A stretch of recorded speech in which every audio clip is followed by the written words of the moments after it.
täällä rotuaarilla näin paljon ihmisiä. Annetaanpa ensin itselle aplodit. Tämä osoittaa sen, että nyt on kyse siitä, että ihmiset ovat lähteneet liikkeelle ja jalkautumaan ja äänestämään, hakevat oikeaa omaa ehdokasta. Minä olen Eeva-Maria Parkkinen. 6 vuotta sitten Kuntaliitoksen myötä ylikiiminkiläiset liittyivät Ouluun ja olen siis oululainen tuolta läheltä Pudasjärven rajaa itäisestä kaupunginosasta. Olen erityisopettaja. 18 vuotta olen vääntänyt kättä murkkuikäisten kanssa ja se on kyllä tehnyt minut vahvaksi ihmiseksi pitämään aikuisena ihmisenä suunta oikeaan suuntaan. Nyt me tarvitsemme Suomessa muutoksen ja sitä muutosta minäkin olisin mielelläni menossa viemään tuonne Juhan joukkoihin. Rohkeaa pohjoisen puolustusta me tarvitsemme tällä hetkellä. Ja minun mottoni on, jos maaseutu voi huonosti, leipä loppuu täältä kaupungistakin. Kuten myssystä näkee, niin leipua häätyy, että leivässä pysytään. Jokainen meistä joka päivä syöpi ja nauttii kotimaista ruokaa toivon mukaan. Näillä sanoilla 71 pidetään Suomi leivässä.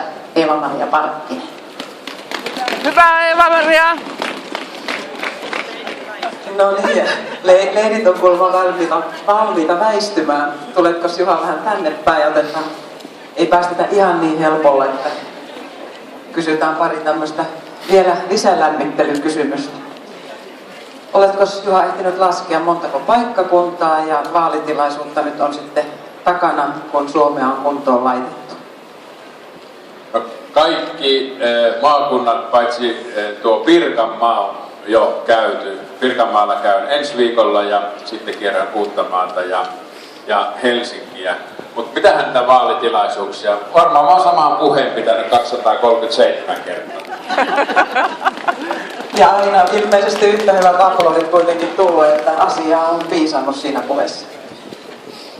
Oletko ehtinyt seurata yhtään sitä, että miten noilla Kärpillä menee, kun se on myös semmoinen Pohjois-Suomea elävänä pitävä tiimi ja joukkue, ja siitä saadaan aikamoista nostetta yleensä myöskin näihin vaalikentille. Kyllä tuossa eilen kiersin tuolta läänin eteläosaan, niin piti kärppäottelua joka välissä kuunnella väliaikatietoja.